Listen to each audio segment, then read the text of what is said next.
नमस्कार मंडळी, आज म्हटलं थोडंसं शेतातलं किंवा हॉलवरचं आमचं काम थोडंसं कमी आहे, म्हणून आज आम्ही दूध आटवायचा घाट घातला होता। 5 लिटर दूध चुलीवरती आटवायचं होतं। सकाळची सगळी घरातली कामं आवरल्यानंतर चूल पेटवली आणि चुलीवरती हे 5 लिटर दूध तापत ठेवलं आणि हे एकसारखं हलवत बसलो होतो। मला वाटते सकाळी 9 वाजल्यापासून ते 12 पर्यंत आम्ही हे दूध आटवलं। चुलीवरती जाळ मोठा लावल्यामुळे ते लगेच आटलं, नाहीतर 5 लिटर दूध आटवायला खूपच वेळ लागतो। तर इथे बघा, हे दूध एवढं आटवल्यानंतर यातलं निम्म्याच्याला थोडंसं जास्त मी एका परातीमध्ये काढून घेतलं।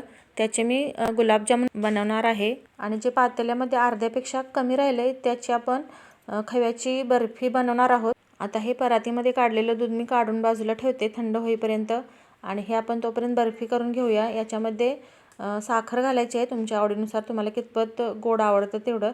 मी ते थोडीशी जास्त घातले आणि थोडीशी जास्त झाली त्यामुळे चिकट थोडं जास्त झालेलं। वेलची पण घालायची आहे त्याच्यामध्ये चवीसाठी आणि जरा जास्त तिखट होतं त्यामुळे मी तसंच ते झाकून ठेवलं थोडा वेळ। म्हटलं थोडंसं थंड होऊ दे आणि मग आपण बर्फी त्याची बनवून घेऊया। तोपर्यंत इकडे गुलाबजामचं पीठ मळायला घेतलं।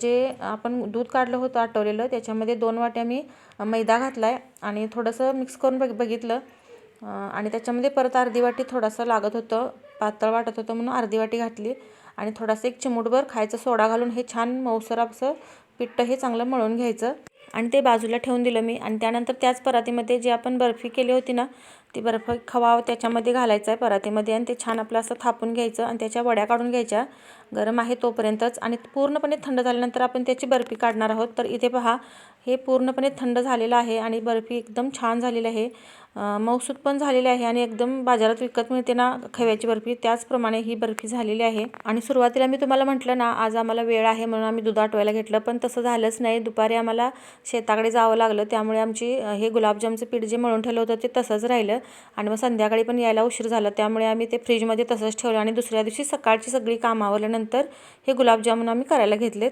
तर हे गुलाबजामुन छानपैकी मंद आचेवर सगळे तळून घेतलेत। त्यानंतर लगेच एकीकडे दुसरीकडे पाक पण केला आणि त्याच्यामध्ये गरम गरमच हे सगळे गुलाबजामुन घातले। तासाभरातच एकदम छान मऊसर झाले होते, एकदम स्पंजी झाले होते आणि खायला पण छान बाजारात मिळतात तसेच झाले होते। पण आम्ही थोडेसे कमी गोड करतो, जास्त गोड आवडत नाहीत आमच्यात। असं म्हणतात की जास्त गोड केल्यानंतर 4 खाल्ल्यानंतर लगेच पोट भरतं आणि थोडेसे कमी गोड असलेत की किती पण खावा, मज्जाच मज्जा।